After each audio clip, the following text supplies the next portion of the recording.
This is the story of the gear review video that went wrong.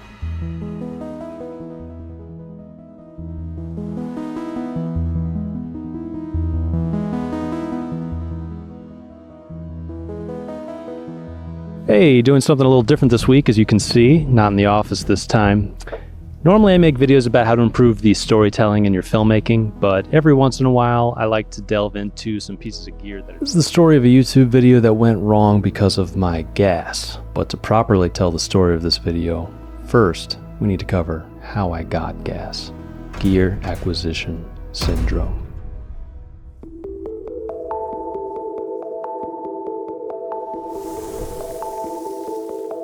For the longest time, I was making lots of short films, but I had no money outside what little my friend and I could save from our jobs as waiters.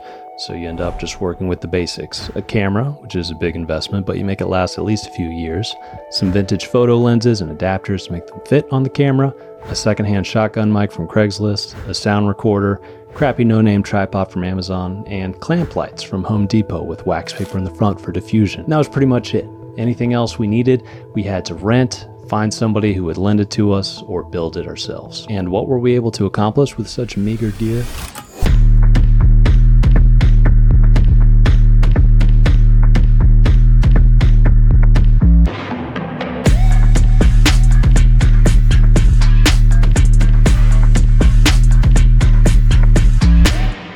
Then I started working as a video editor and just about doubled my income over the course of a year. Suddenly, I could upgrade all my gear if I wanted. And I did. This allowed me to have a few more options. I could shoot in 4K, I could shoot in lower light, I could get Steadicam-like shots with a gimbal. The world was my oyster, creatively speaking.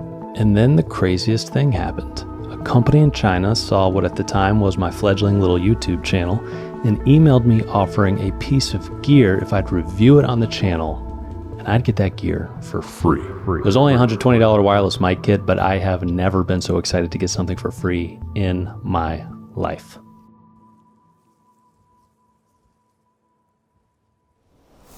Here we are at our campsite, aka our set for the day. Okay. Looks like a little smiley face. It's like, what? Pretty solid.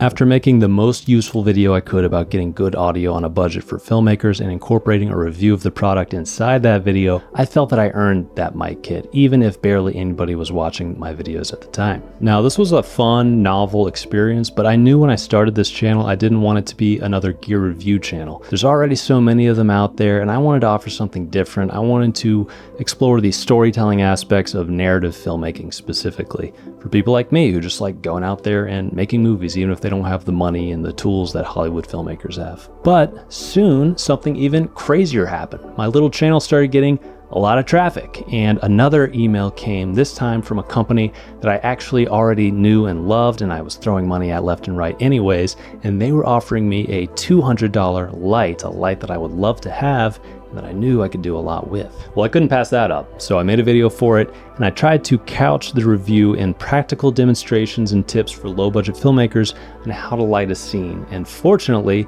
I genuinely loved the light, and it ended up being one of my better videos. So it was another win-win, just like with the microphone video. Well, now I was 2 for 2 and the floodgates just flew open. I took anything and everything, whoring myself out to the lowest bidder.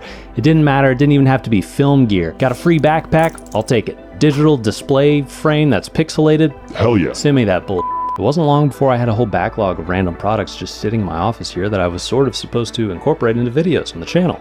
But the problem was, the 2 videos that I'd done before were hard to do. It took a lot of thought and effort to make those videos valuable enough to earn the product reviews, at least in my mind. So I figured, hey, eventually I'll get around to finding a place for this stuff in the video. But these companies that just kept emailing me, they said, hey, Kent, checking in.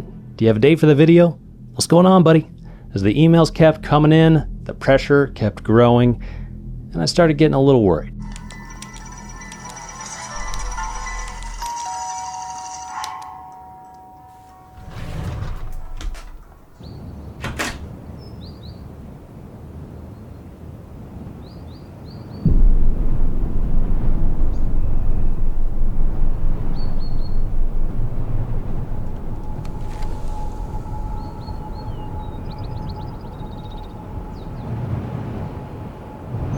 Mac Weldon. I vowed never to put myself in that position again. My gas was finally expelled. And for a while, there was peace. There's an old saying in Tennessee, I know it's in Texas, probably in Tennessee, that says, fool me once, shame on you. If fool me, we can't get fooled again. The gear I'm testing out is specifically very handy for remote shooting off-grid, which is what we are now. There's no electricity, no running water, and the only power I'm gonna have is all battery power that I came in here with. So will I be able to make it 24 hours using only battery power for all of that? We'll find out. Oh, everything's overexposed. I don't want to bite the hand that feeds me or name any names, but many months later, it was YouTube that gave me gas again. Came across this video about V-mount batteries, and I compared what their rig looked like to what my rig looked like, and I knew I had to have these V-mount batteries. I had to have a rig that looked like that. So I started looking into V-mount batteries. I started obsessing. I started thinking I can make a whole video about all the different kinds of film batteries there are. And then I had 2 other companies reach out, and this is what turned into a bit of a perfect storm for gas. Colbor had some cool little lights, these 60-watt LED lights, and a company called Zeapon had this motorized slider. And I had seen other YouTubers do these crazy time lapses with their videos with these motorized slider shots, and I wanted that decadent, sultry B-roll for my own channel. I realized all these products could be battery powered and therefore great for shooting in remote areas. Maybe a video about battery powered gear could be fun, and I'll just shoot it somewhere off grid with no electricity. Okay, great, what other battery powered gear is there? There's the new Aperture MC Pros that I've been watching in videos, and I kind of wanted to replace my old cheaper Momon video light. That'd be good. So I bought one to include it in the video as well, and then Comica sent me a wireless shotgun mic, which I'm using right here, with an internal battery just to test out. They didn't even ask for a review, but I said it's battery powered. Let's add it to the video. By the way, I love this VM30 mic. It kind of has everything that I want for a small shoot. Built-in wireless for use as a boom mic or handheld like this, and a 3.5mm jack for wired operation as an on-camera mic. It's got a stepless gain adjustment knob, so I don't have to sift through my camera's menus to adjust my levels. It's got good off-axis noise rejection, got a safety backup track recording mode when it's plugged directly into the camera, and it automatically turns on and off with the camera when it's plugged in as an on-camera mic. Comes with a foam windscreen, dead cat, 2 mic mounts, and the wireless receiver. Talk about versatile. This thing lives on my rig now. So other YouTubers may have given me the gas, but it was my own YouTubing that held a lighter to it. And this one, Zeapon or Zeapon, I don't know, they sent this to me, and actually I've been having a lot of fun playing around with it. And it's surprisingly feature rich for an affordable motorized slider. It also comes with tripod supports, so you can get the whole thing on your tripod, or you can set it on tabletop mode like this. The motor nicely comes with a spot to put a battery as well, not included by the way, but you can get these Sony MPF batteries, they're pretty cheap. Look at how quick it is to attach the slider to this thing. You just hold it up there and, oops, I'm twisting it the wrong way. Twist it on, and now it's super solid on there. Put the battery on, boom, and then I just hit this button here, it's turned on, and I can start sliding. This is the pan tilt head, which is a little extra, but this is where things start getting really fun, because now you can do programmed shots with pans and tilts and sliding at the same time, which is great for time lapses, product photography, or even just talking head stuff. For example, you could do an interview and just have it going back and forth on the same route across the slider the whole time. It's a toolless setup and breakdown. You don't need to have an Allen wrench or anything like that to put it together. Everything just screws in, and then that's it. It's put together. Now you can use the hand buttons here to control it, you know, slide and pan and tilt and all of that. But if you want full control, you're gonna wanna use the app, which is a little bit annoying. We know we all hate using apps for these things. So I've got my 2 waypoints set in the app. Now I just hit play, record on the camera, and let's see what happens. By the way, it's insanely windy, so this is a horrible test, because it is knocking around this slider like crazy. But hopefully this gives you an idea of what's possible with this thing. And as you can see, when it slides, it goes further than the length of the slider itself, which is great. Gives you an extra, you know, 50% of the length of the slider than it is right here, so it's easier to travel with. Now that I'm back from the desert, let me tell you some of the problems that I have with this thing. One, the app is a bit wonky, and if you make the mistake like I did of going back to the slider with the app and checking on how far it is in the sliding operation of a long time-lapse shot where it's going across for a half an hour, it might reset the whole sliding operation and take it back to your first waypoint, ruining the slider, which is exactly what happened when I tried to record sunrise after getting up at 5 a.m. in the freezing cold to do this, and did not work because it reset twice while I was trying to figure that out. So that was annoying. Also, the tripod support arms are very nice. I'm glad they include that, but they don't work well on my weirdly shaped Sackler Flowtech legs. The motion of the slider is fairly quiet, but it would be a bit noisy for interior video work if you're too close to the subject, recording an interview, for example. When you connect to the slider via the app, it's not horribly slow, but it is definitely slow enough to be annoying. And this is a big one. With my tripod base plate installed on the bottom of the slider,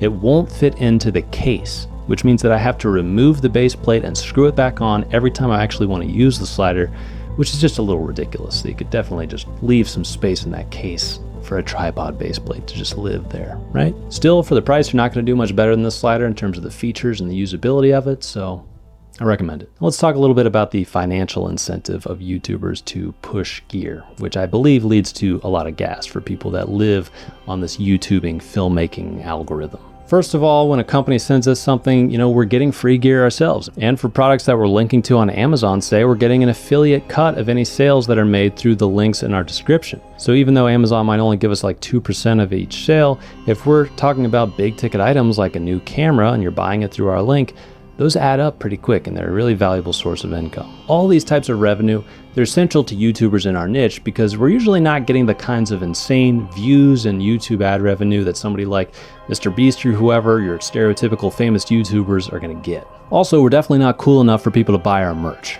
Although, if anybody's interested, I did start selling this on Etsy during COVID. Check that out. Score yourself one of those. And the other great thing about these gear review videos is they're honestly less challenging to write, because all I got to do is state facts and opinions, and usually I don't have to think so critically or creatively as I would in a video about screenwriting, for example, where I have to actually come up with examples and demonstrate the ideas in practice. In fact, I could put a gear review video inside this video and it wouldn't be that hard. There's one long overdue, simple, extremely unsexy upgrade I've made to my kit recently that's making me more excited than ever to get filming, because now I can shoot anywhere, anytime, at the drop of a hat. A month ago, I realized I had a problem. If I wanted to go out and film with this rig, I needed all of these to power this thing. For years, I just accepted that this was what life was like. But then I learned it doesn't have to be that way. I was only a couple $100s away from something far better. V-mount batteries. With just a few V-mount batteries, you don't have to worry about running out of power shooting all day. You can even power lights with these things. And that's the first thing I love about V-mounts. They are the versatility king of film batteries. Now, I really hate when there's friction in the way of me creating something. But from the second I pick up my camera rig, there's friction because some part of my rig is either out of battery already or just about out of battery. And I used to power this setup with 3 different types of batteries: Panasonic batteries for the camera, Canon batteries for the small rig follow focus, and Sony NPF batteries for the monitor. That meant there were 3 different opportunities on any shoot day for me to run out of power 2 to 3 times in a day. And then 3 different battery types that I'd have to lug around backups for, have chargers for, and make sure that I actually did charge the day before. And then there's 3 different opportunities for distraction when it does come time to swap them out, 3 different nooks and crannies to reach into that might be hard or impossible to get to without disassembling part of the rig. All in all, creating 243 opportunities for me to lose focus, miss a shot, get frustrated, and hurt the film or video I'm working on. I was able to knock this down to only 2 types of batteries needed with the use of an NPF battery plate that could also connect to a dummy battery into my camera, meaning that the NPF battery was powering the 2 most power-hungry parts of the rig, the camera and the monitor, and for a while, I accepted this. Now, these NPF batteries are like methadone for the uncut heroin that is V-mount batteries. Like V-mounts, you can get these in different sizes that will give you more or less time powering your devices. Sometimes you can even get ones with little USB ports built in and a little readout that tells you how much battery you have left. These are the fancy ones. But the problem is even the biggest NPF battery can't hold a candle to the amount of power that a V-mount has. And with my Ninja V monitor and camera plugged into one V-mount battery, that thing was dead in like 2 hours. And overall, it just wasn't worth it. Now these are called V-mount because of the metal piece on the back of them that you use to attach it to your gear. It's shaped like a V, and it just clicks in like this. Now everything goes into one battery, and a big one like this Momon 210 watt hour battery can last the entire day easily. Or if I want a lighter setup, I can shoot for half the day on something like this small rig 99 watt hour battery. And then when it runs out of juice, this is how long it takes to swap the battery. On top of that, I get a nice little LED readout that shows exactly how much battery I have left, so no more surprises. And if you want to power a light with these V-mounts, most LED lights like my small rig RC120B or my Colbor CL60 lights, and even my beefy Godox M600 bi light all include or offer a V-mount adapter plate. I made sure to have at least one for each type of light so I'd be ready to film anywhere, even if a power outlet isn't handy. Now with a big light like the 600 watt Godox one, you start to see the limits of V-mount power. It takes 2 batteries to power it just to a max of 50% brightness. And that thing will chew through those batteries, by the way, so I'd only use that one battery powered in a real pinch. By the way, if you want to know how long a light will be powered by one of these, the math is really simple. If you have a 100 watt light and a 100 watt hour battery, this one's 95, but close enough, you can expect 1 hour of running that light at 100% power. Or if you have a 100 watt light and a 180 watt hour battery like this one, you can expect to get 1.8 hours of full power. So it's pretty simple. A smaller light like the 60 watt Colbor lights I have and a 180 watt battery like this will give you about 3 hours. So you'll want to subtract a little time to be safe, but it's just a handy way to estimate how long your battery will power a light. And the nice thing with the V-mounts, they always put that number really big on them, like 210 here, 99 here. So easy to figure out how long your batteries are going to last.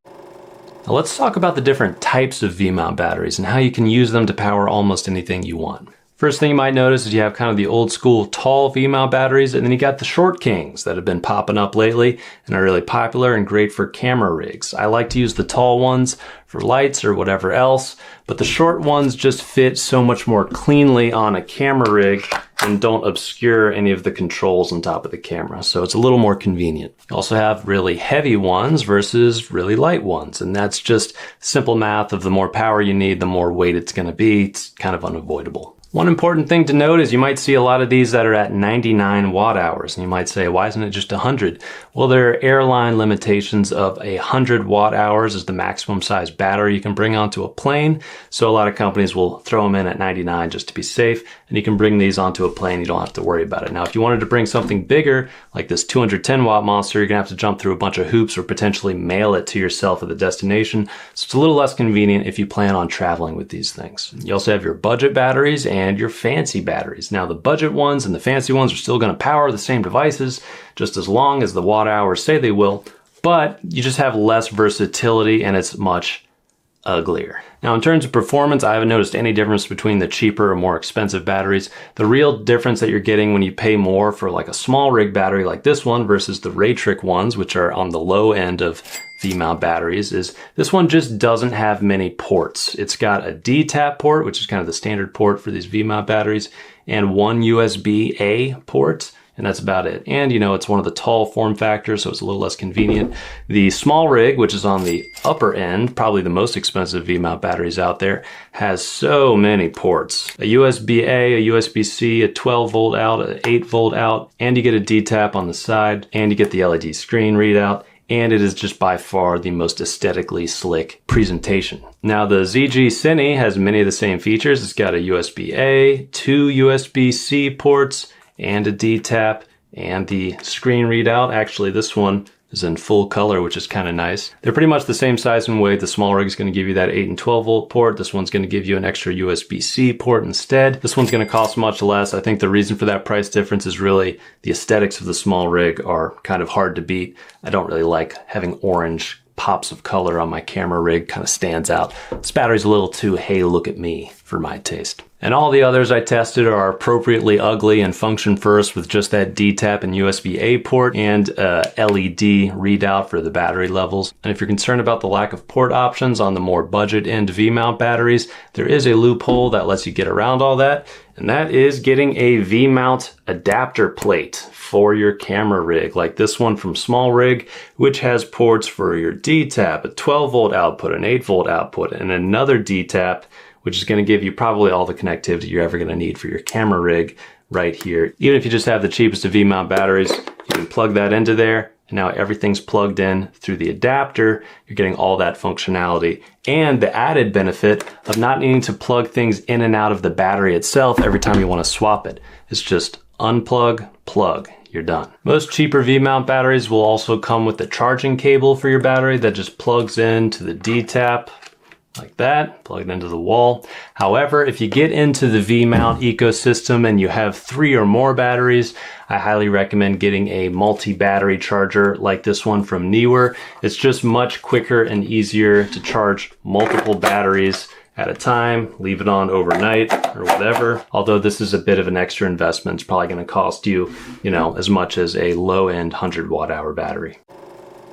Now, there are obviously some downsides to V-mounts, namely the money it costs to switch when you don't own any V-mounts yet, but here's why I believe it is still well worth the cost. What is the cost of friction to you picking up your camera and just immediately starting shooting? I can tell you I pick up my rig to pop off extra quick shots for these videos much more than I did when I was using multiple batteries to power this thing. You also have to ask, what is the cost of the shots you miss while you're changing your batteries? If you ever shoot events before like I have, then you've probably experienced the pain of missing a crucial moment because of a battery change, and then this needs no further explanation for you. And then what is the cost of the distraction that comes with powering your gear with all these multiple batteries? It's hard to measure, but I always want to reduce any chance of frustration and distraction on set wherever I can, and to me this is just such an easy win that justifies its price. But then the last reason I think these are a good investment is if you plan on shooting films or videos for the long term, these batteries aren't going anywhere. V-mounts have been around for a long time, they're everywhere, and I think they're a solid investment both for the gear that you have now and for the gear that you might acquire in the future. Now, there's also gold mount batteries, which are used on more high-end cinema applications because it's more securely mounted than just the little V of the V-mount. But they're essentially the same thing as a V-mount battery. But gold mounts are less commonly accepted on budget-end cinema gear. So if you're not working on high-end sets, you're probably better off with V-mounts. Links are in the description for all the batteries and accessories that I've tested here. Full disclosure, a few of these companies did send me this stuff for free, but not in exchange for a positive review. I just promised to give my honest review of them as I tested them out. But thanks for watching, and I'll see you next time.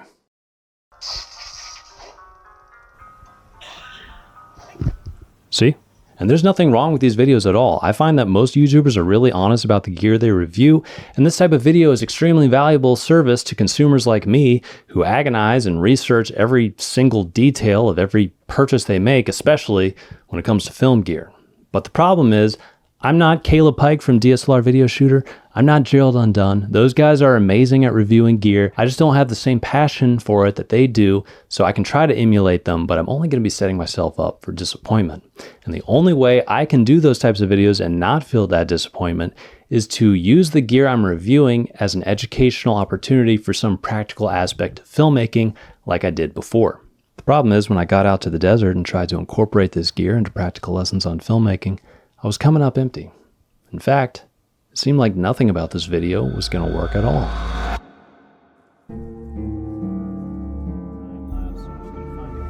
Opening frame to start it with. This tripod slipped and threw off the whole. Get this app set up again real quick. Basically, from the moment I started unpacking the gear for this video, I was stressed because I was realizing how much gear I'd brought and how much material I was hoping to cover while we were out there. The sun's going down fast.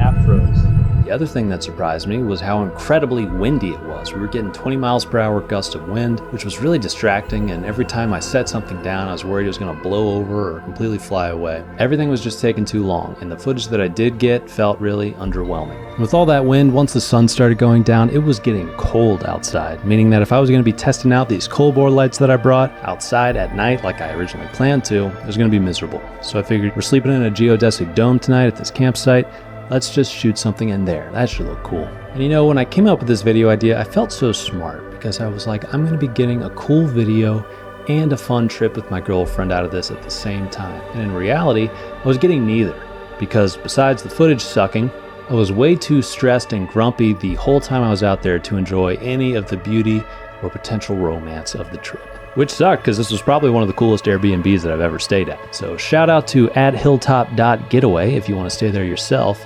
Really cool spot, but I had a horrible time. Let's talk about these Colbor CL60 lights a little bit, because they are really cool. Now, the first thing that's noticeable about them is the size. These things are tiny. They're less than half the size of my RC120B lights from Small Rig, and I already thought those were pretty small. And yet they're surprisingly solidly constructed. It's all metal, feels super sturdy and safe, and they come with these cute little soft cases that really are efficient and get the job done without taking too much space. Another cool thing, it comes with a Bowens mount for mounting accessories like this Small Rig softbox that I have on the Colbor CL60 that's illuminating me right now for this video. And the feature that enticed me from the beginning was they are V-mount compatible with this extra little piece here that you just mount onto the side, which is not included. Function-wise, everything's nice. The screen's big and bright. The only thing that was a little annoying was I felt that the control knobs were a little touchy and it took some getting used to, but not a big deal. It's got an app that's pretty straightforward to use and easy to set up so you can control your lights remotely. And these things are surprisingly powerful. I set some outside of the dome to see if I could illuminate the desert enough for it to actually show up on camera. And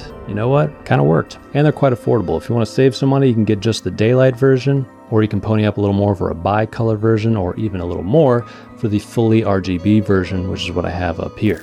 And with the Aperture MC Pro, which is also RGB as our fill light, we can do all kinds of crazy effects. Now I'm in cyberpunk. Pretty cool. And after testing this thing out, I really do think this is the best entry-level light for filmmakers, because it's so small, it's so portable, so easy to set up, and so versatile, and it's affordable. So if you're trying to dip your toe into lighting for narrative filmmaking or even little interview setups, really solid option right here. But as I did this test, everything I was doing seemed so lame and poorly lit compared to how a real cinematographer or DP would light this scene. And I expressed those thoughts to my girlfriend the whole time that she sat in for me while I was doing the test, and I think the vibe suffered. The worst part of it all was that he kept making himself out to be the victim, and I had to sit there and listen to it all. Can you even imagine? And I was especially in my head during this shoot because I kept reading the comments from the last YouTube video I did, which was actually the most popular one that I've done out of the gate. And the comments kept saying that I missed the mark in the example scene that I shot for that one. And unfortunately, they were totally right. I rushed through it and inadvertently shit on the point that I'd been making for the whole video. And it was driving me crazy and really shooting my confidence and making me feel like I have to nail this video. Otherwise, people are just gonna be like, this guy doesn't even know what he's talking about. The wind thrashed, swirling sand through the air. Trapped in my cold dome, I reluctantly climbed into bed with just one thought. Why am I doing all this extra work just to feel like a failure and a phony?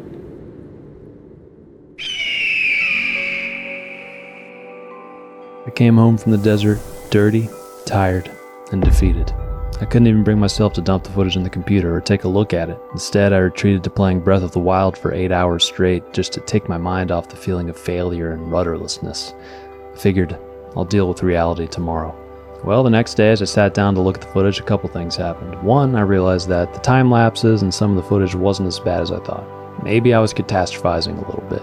But even if some of the footage is okay, I still don't have the ingredients that I need to make a video that's worth anybody's time. I mean, what value was I really providing here? Testing out a few specific pieces of gear that are already thoroughly reviewed in a better way by other channels? Well, as I vented to my girlfriend about all these thoughts, she kept reminding me that it's my channel and I could do whatever I wanted with the footage. I could even scrap the whole video altogether, or use the footage another way to do something different with it. And finally, I realized she was right when the idea hit me, what if this gear review video isn't a gear review video? What if it's a video about gear review videos, or the misplaced urge to acquire gear that led to this video in the first place? Or if it's a video about failure and disappointing yourself and all the things I was feeling at that moment? And what if I wrote it more like a story than just a typical YouTube video? Not only could this gear review video be salvaged, it could become my favorite video yet, because it could be anything. In fact, maybe any video I make could be anything. Why am I boxing myself in over and over again? And maybe nobody's even still watching this ridiculously long and self-indulgent video, but if you are, there's more to this insight than just how some dude approaches the YouTube videos he makes. I'm a firm believer that in any creative process, nothing has to be what it was supposed to be. So when you're making a film, the story you set out to write and the story that emerges on the screen are rarely the same thing. Something happens in that creative translation from the page to the screen where all those independent variables of the project align to form something that isn't exactly what anybody imagined, no matter how skilled the director is. Certain characters and story beats will be heightened or downplayed, they'll feel phony or more impactful than you planned, the tone's going to shift in unexpected ways, and all those discoveries that pop up from the chaotic mix of performances and locations and shots and production design that a film entails shouldn't be ignored or pushed away, no matter how offensive they are to your original vision for the project. They should be examined and evaluated without creative prejudice and often embraced. Because at the end of the day, it's your job to make the best piece with what you actually end up with, not with what you hoped you'd end up with. And I have to thank the awesome sponsor of this video, FilmConvert Nitrate, who empowered and financially enabled me to make this weird video and be more authentically me, while at the same time allowing me to color grade this desert footage into something better than it would have been, thereby salvaging this video in multiple ways. FilmConvert is an editing plugin that gives my footage the extra little kick at the end of the post-process with their film stock emulations, and it gives the footage character and charm while also giving me much better control of the color grade as I make my tweaks. And the reason you get better control is they've analyzed the light and color characteristics of the sensors of all the most popular cameras, so after you plug in what camera you shot your footage on, you get raw light control of the image, and it's way more effective than Premiere's built-in lumetri controls, for example. And with their film emulations and the real-time film grain that you get to play with, it makes giving a project like this a unique look so easy. So first we'll add FilmConvert Nitrate and we'll choose our camera model. We were shooting on a Panasonic G9 using Cine-like D, and that gives us a default look with this film stock, kind of like this one. First off, we can probably make it warmer. We want that Breaking Bad Mexico filter effect almost. And then if we go to color correction down here, we can fine tune a little bit more the highlights and drag them towards the blue a little bit. I might brighten up the midtones to bring up the landscape a little bit more and her skin tone. Before, after. Before, after. That is looking pretty good. And we're just using the default 35mm grain size, but I could do 16mm and get a cool retro look too if I wanted. Now we would just go to other shots and paste this in. That's it. That's how easy it is to color with FilmConvert. Here's an edit of the footage that I ended up with out in the desert.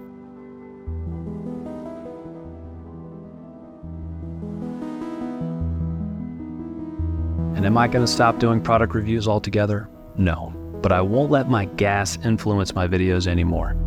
But what is the cure for gas?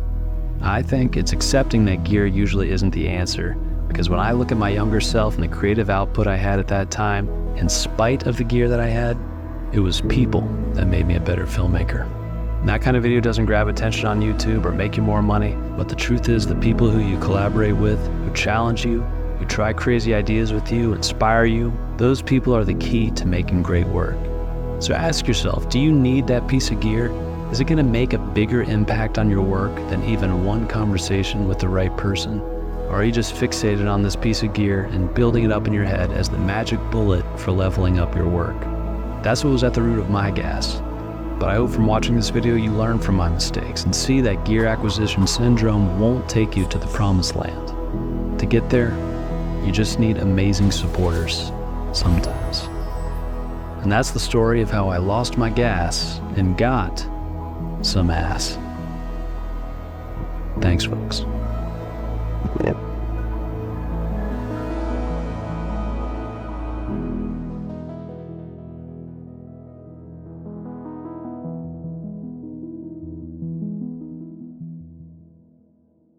Also, links in the description for all gear used in this video.